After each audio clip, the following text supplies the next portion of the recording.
দেখছেন সবার খবর, সবার নজর, বার্তা এক নজর।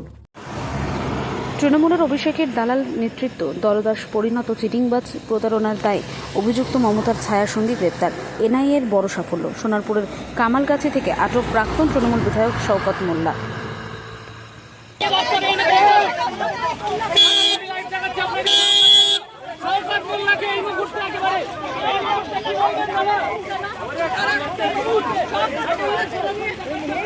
ঢুকতে দে গাড়িতে, ঢুকতে দে।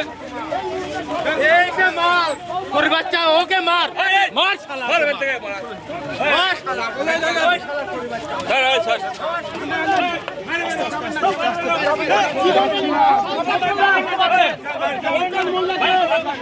শওকত মোল্লাকে এই মুহূর্তে নিয়ে চলে গেল ভিতরে, দেখতে পাচ্ছেন গ্রেফতার করে। শওকত মোল্লা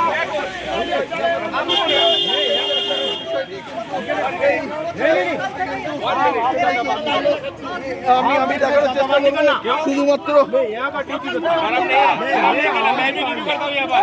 गरम नहीं करना है।